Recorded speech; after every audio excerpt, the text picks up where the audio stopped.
Usiku wa Jumatatu hii, Rais wa Jamhuri ya Muungano wa Tanzania amefanya uhamisho na mabadiliko ya uteuzi wa viongozi mbalimbali, ambapo kwa mujibu wa taarifa iliyotolewa na Katibu Mkuu Kiongozi Balozi Dr. Moses Kusiluka, ambapo kwa mujibu wa taarifa iliyotolewa na Katibu Mkuu Kiongozi Balozi Dr. Moses Kusiluka, viongozi waliohamishwa na walioteuliwa ni kama ifuatavyo.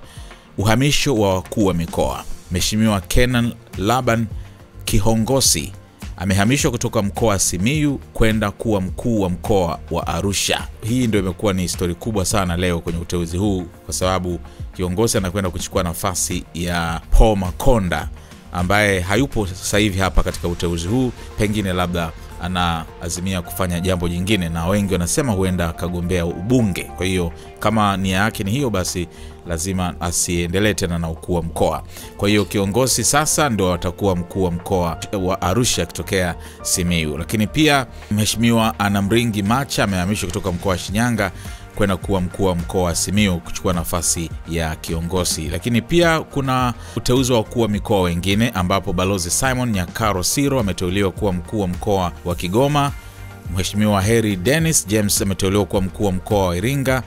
Mheshimiwa Mboni Mohamed Mhita ameteuliwa kuwa mkuu wa mkoa wa Shinyanga.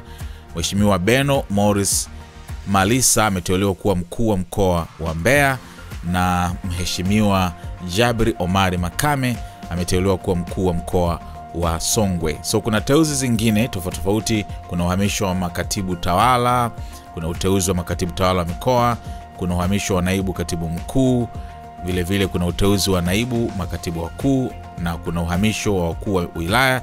Pia kuna uteuzi wa wakuu wa wilaya wapya. Sasa ukitaka kusoma yote haya, basi nenda kwenye ukurasa wa Ikulu Mawasiliano, ambapo kuna taarifa zote za uteuzi ambao umefanywa awamu hii.